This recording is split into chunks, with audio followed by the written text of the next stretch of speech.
du dëggal li nga wax rek mooy 20 minutes yi suma collègue def ba mu multiplier ko par 2 yóbbaale na ma kon moom damay gàttal bu baax a baax a baax a baax mais di ko jaajëfal di ko féliciter bu baax ndaxte dafa mëne négociation yi ak sumay partenaire u syndicat ci anam yu am solo et ba am ay résultats yu am solo di ko ci remercier ak tous ses collaborateurs ici présents même madame le ministre di wax aussi li premier ministre wax keroog mooy dafa am solo ñu fàttali contexte bi contexte bu jafe la et dañu war a saluer le sens de la responsabilité de l'État dafa am solo trop loo xam ni du yow directement yaa créé situation bi irresponsabilité yu yàgg accumulé wu la ñu yàgg nax ay acteurs du secteur di leen dig loo xam ni xam nañ ni duñ ko respecté parce que saa yu ñuy wax passif ci wàllu éducation dañuy remonter ba 2018 ñëpp dégg nañu plateforme revendication boo xam ni moom la syndicaliste doon teg ci kaw table bi gouvernement bi ñëw avec le sens de la responsabilité dama ciy insister bu baax assumer ni l'État c'est une continuité ñu déglu leen jox leen gëdd jox leen respect engager donc le gouvernement les différents ministères pour ñu waxtaan ak ñoom dawuñu benn yoon ñu assumer toute la responsabilité et toute la plateforme et toutes les revendications yoo xam ne yàgg nañ ko diggee ñu waxtaan ak ñoom ba conclure donc pacte ak ñële de l'autre côté du côté des enseignants ba am un protocole d'accord boo xam ne signé nañ ko loolu lu jar a saluer lu jar a seetlu la ñaareel bi mu am gëdd ak cër boo xam ni état jox leen ko gouvernement jox leen ko ndaxte mënoon nañu yem rek cër joo xam ni ministre bi yor na ko mu signé ak ñoom protocole wante ñëpp a ngi gis niñ ko taaralee niñ ko rafetalee ñëw ba fii au niveau de la primature premier ministre prononcé wu ci wax ak ñoom saafonte ak ñoom te bis boobu li enseignants yi dégg ak li ñu comprendre ci posture ak position wu gouvernement bi lu am solo la comprendre nañu ndekete ni gouvernement bi jox na gëdd ak cër enseignants yi et que li tax mu guddoon c'était simplement pour porter suñu responsabilité mooy bañ a jël mukk ak signer un protocole ou un énième protocole boo xam ne duñ ko respecter moo tax mu yàgg moo tax ñu waxtaan may profiter ci occasion bi di remercier aussi les syndicalistes les secrétaires généraux donc des syndicats le G7 je me réclame souvent di ne man G8 la ba keroog premier ministre di ma tooñ ndaxte li ñu teg ci table yi dafa nekk dëgg gouvernement bi corriger benn injustice bu doy waar mooy affaire décisionnaire yi lu yàgg la c'est des dizaines d'années ñu ngi ci gouvernement bi moo ko réglé nañ ci taxaw tuuti pour wax ni c'est une grande injustice boo xam ni saafara nañ ko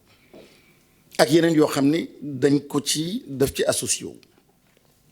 mu am ay lenteurs administratives les points par rapport à l'éducation question décisionnaire yi point la woon bi ñu teg gouvernement bi ne leen wax ngeen dëgg ñu saafara ko lenteur administrative yi suma collègue ñëw na ci sànq dëgg la dafa metti kenn koo xam ni mi ngi Ziguinchor fële def li mu war a def examen yàgg na toog 5 ans 6 ans intégré wuñu ko ci fonction publique bi mu indi ay situations yoo xam ne de rappel ay stock de rappel extrêmement important te liggéeykat lañu et ils occupent donc des postes ak ay fonctions yoo xam ne yu am solo gouvernement bi ne dëgg la wax ngeen dëgg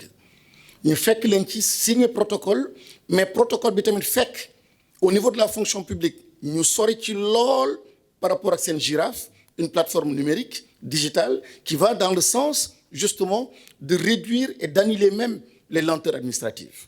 ñu ñëw du côté de l'éducation nationale mu am Mirador boo xam ni qui va dans le même sens et on va tous les deux beaucoup plus loin am une connexion boo xam ni entre la fonction publique et le ministère de l'Éducation nationale pour justement lenteur administrative yooyu nu ñu koy gérer benn plateforme moo ci des actuellement mooy bu e-solde bu finance suñu interconnecter les trois on règle en grande partie donc le problème des enseignants donc seen coono bi ñu doon dund depuis longtemps muy occasionné ay rappel muy occasionné problème mu décisionnaires yi ak injustice yi yooyu je pense que gouvernement bi en 2 ans def na ci ay jéego yu am solo et je pense que constat bi ñoom seen bopp def nañ ko et dañu ci doon encourager la question des rémunérations la rémunération du ma ci sori du ma ci xuus suma collègue wax na ko te yu bëri saafara nañ ko jëlañ ci ay engagements yu bëri aussi c'est dans un contexte plus global quand on parle de rémunération da ngay xool donc globalement les fonctionnaires l'État rapport yi mu am ak ñoom ñëpp nga dugal ko ci cadre googu mais am na yoo xam ni dalal na seen xel wane nañu sunu engagement la question de la formation gouvernement bi li mu def kenn mësu ko fi def ci formation ñoom ñëpp tous les enseignants sont super satisfaits la formation universelle musul am autant d'enseignants yoo xam ne dañu leen yónni à la FASTEF yónni leen en formation musul am gulet donc ñu am une formation universelle de temps en temps c'était ay 600 et cetera aujourd'hui nous les comptons donc vraiment par milliers yoo xam ne yónni nañ leen donc en formation les conditions de travail et les infrastructures certainement suma collègue dina ci ñëw jéego yu am solo def nañ ko ci en peu de temps ci wàllu li nag yeeg les abris provisoires par exemple entre daaw ak ren ji gouvernement bi financé na presque de 4000 à 5000 salles de classe yoo xam ne war nañ ko def yu ñuy tabax yu bees tàq gis nañu tamit PRURAP ak programme d'urgence boo xam ne def nañ ko ak forces armées donc en 2 ans gap bi suñu góorgóorloo tuuti conformément aux engagements qui avaient été pris ni d'ici 2030 0 abri provisoire par rapport au stock initial kooku li ñu ci def ni déjà on était à 7000 on est presque à 5000 en moins de 2 ans je pense que d'ici 2 ans incha allah war nañu def ay jéego yu am solo et finalement la question du dialogue social je le dis encore une fois et dégg ngeen président de la République dégg ngeen le Premier ministre et tous les acteurs donc membres du gouvernement la question du dialogue est une question fondamentale te c'est important madame le ministre moo wax ko nañu bàyyi di gis syndicalisme côté bële gouvernement côté bële dafa xew yi ñoo far ñoo bokk te au centre sont nos enfants qui sont au centre amul benn sens jàpp ni dañu doon duel kii moo gagné kenn et cetera on était dans des exercices écoute active écoute apprenante te ci seen wax premier ministre wax na fi keroog lépp lu ñu wax moom nee na doomam ngeen baal ma sax ma koy wax c'est privé mais école publique la nekk il avait les moyens de les envoyer donc dans des écoles privées mais il a préféré l'école publique mooy école boo xam ni l'école donc égalité des chances koo xam ni sa baay chauffeur la woon tey jii mën nga nekk président tey mën nga nekk ministre mën nga nekk ingénieur et cetera école boobu lu jar a sàmm la te enseignant bu mu jàpp ni moo ko gën a bëgg que koo xam ne yaa ngi membre donc du gouvernement ou quelqu'un donc qui n'est même pas dans le gouvernement l'école c'est vraiment le socle pour la transformation de ce pays te une transformation c'est par génération li ñu bëgg dëgg ci wàllu agriculture li ñu bëgg ci wàllu industrie li ñu bëgg ci fànn yépp école moo ko war a porter et ça les autorités en sont très très conscients moo tax la question du dialogue on a mis une politique de dialogue boo xam ni de façon permanente benn agenda on rencontre donc l'agenda le G7 on discute ensemble am na loo xam ne sax am na quelqu'un malheureusement qui a critiqué cela en disant oui mais pourquoi ngay voyager avec les syndicats je dis je l'assume et quand je serai en mission je préfère donc parmi mes collaborateurs ou ci délégation bi dugal ci aussi quelqu'un donc du syndicat il faut qu'ils comprennent qu'ils voient qu'ils participent à ce qui se fait dans le monde qu'ils reviennent qu'ils impactent aussi d'autres enseignants et donc cette collaboration entre les syndicats et le gouvernement est une collaboration essentielle et sont des orientations que nous avons reçues donc des autorités. Enfin, ils ont posé un autre problème, l'accès donc aux postes de responsabilité. Ça aussi, nous avons accédé à leurs demandes avec une bonne écoute et parce que c'est tout simplement légitime. Damay yamale fii, j'ai été très long peut-être ou suma 5 minutes, mais di lancer un appel madame le ministre et à tous ceux-là qui nous écoutent dama am occasion pour waxaat ci école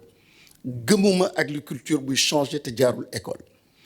gëmuma réew muy changer te jaarul école gëmuma ni réew mi dina soppeeku te